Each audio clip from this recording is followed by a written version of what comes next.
માનવ પક્ષી દીપડું અંતે પાંજરે પુરાયું હતું। ગત રાત્રિના મોરાસા ગામે 3 વર્ષની બાળકીને ઘરમાંથી ઉઠાવી ગયેલ છે। વન વિભાગ દ્વારા બનાવ સ્થળની 300 મીટરમાં પાંજરા ગોઠવવામાં આવ્યા હતા, જેમાં એક માદા દીપડી પાંજરે પુરાઈ હતી। વન વિભાગ દ્વારા આ આદમખોર દીપડીને એનિમલ કેર સેન્ટર ખાતે ખસેડવામાં આવી છે। મૃતક પરિવારે આ વિસ્તારમાં અન્ય 5 થી 6 દીપડા છે તેમને પણ પકડવા ઉગ્ર માંગ કરી છે। વન વિભાગ દ્વારા ખાસ ટીમ બનાવી આ તમામ દીપડાઓને પાંજરે પૂરવા કવાયત હાથ ધરી છે। કેસની ગુજરાતી સાથે મહેશ વાજા, સોમનાથ। ये आपનું નામ પરિचय? चावड़ा रमेशभाई पालाभाई, गाम मोरासा। सर रात्रे શું બનાવ બન્યો તો આખો? रात्रे हूँ कंपनी में 8 वागे आवेलो, जमवा बैठा था। 8:30-9 वागी गया, પછી જમી ને રાતના તો જમી લીધું। પછી અમે 3 જણા જમવા બેઠા હતા અને છોકરી બારોબાર ગઈ હાથ ધોઈને પાણી પીવા ને ત્યાં હાથ ધોતી તેને દીપડો આવી ને બોસી પકડીને સીધો બારોબાર નીકળી ગયો। અમે દોડ્યા પણ હાથમાં ન આવેલું। પછી દૂર જતા દૂર જ્યાં ત્યાં એનો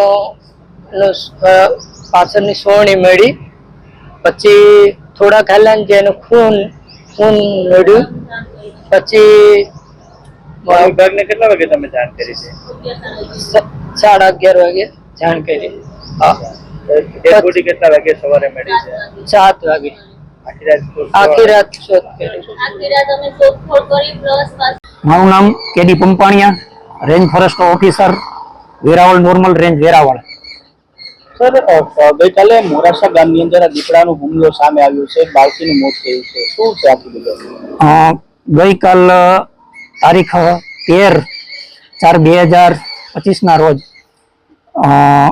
વેરાવળ રેન્જના સુત્રાપાડા રાઉન્ડની પ્રાચી બીટ હેઠળના મોરાસા ગામ ખાતે રમેશભાઈ પાલાભાઈ ચાવડાની 3 વર્ષની પુત્રી કુંદના રમેશભાઈ ચાવડા પોતાના મકાનમાં જમી અને ફળિયામાં હાથ ધોવા જતા એ સમય દરમિયાન દીપડા દ્વારા હુમલો કરી તેમને ઢસડી અને ત્યાંથી 200 મીટર દૂર જેટલા સ્થળે ગયેલ બાદ ગામના સરપંચશ્રી દ્વારા રાત્રિના 23 કલાકે રાફો સુત્રાપાડાને જાણ કરેલ કે આવી ઘટના બનવા પામેલ છે, જેથી અમો દ્વારા રેન્જના તમામ સ્ટાફને સ્થળ ઉપર મોકલી તાત્કાલિક પાંજરા ગોઠવી અને વહેલી તકે દીપડો પકડાય તેની કવાયત ધરવામાં આવેલી। તે દરમિયાન રાત્રિના આખી રાત દરમિયાન શોધખોળ કરતા સવારે 7 વાગ્યાની આસપાસ સદરુ બાળકીની ડેડ બોડી મળી આવેલ, તેમજ નજીકના વિસ્તારમાં પાંજરા ગોઠવવામાં આવેલ હતા। અંદાજે 5 પાંજરા હતા, તેની અંદર એક માદા દીપડો જીવ એક પકડાઈ ગયેલ અને તેમને અમરાપુર એનિમલ કેર સેન્ટરે ખસેડવામાં આવેલ છે। સર વાત કરવામાં આવે તો પરિવારની પણ કંઈક માંગ છે કે આ વિસ્તારમાં અન્ય દીપડા પણ વસવાટ કરે છે, જેને જ્યાં સુધી નહીં પકડાય ત્યાં સુધી અમે ડેડ બોડી નહીં સ્વીકારીએ, શું છે વિગત?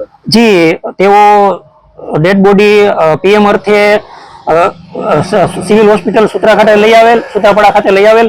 ત્યાં તેઓ પોતાની માગણી રજૂ કરવામાં આવેલ કે આ વિસ્તારમાં એક દીપડો પકડાઈ ગયેલો પણ અન્ય દીપડા હોય એને તાત્કાલિક પકડવામાં આવે, જેની એ માગણી હતી એનો અમો દ્વારા સ્વીકાર કરવામાં આવેલ છે અને એ માગણી અનુસંધાને અમો તમામ સ્ટાફ તેમજ ડોક્ટર શ્રીની ટીમ પણ ત્યાં સ્થળ ઉપર હાજર રહી અને તમામ દીપડા પકડવામાં આવશે એવી અમે બાંહેધરી આપેલી છે।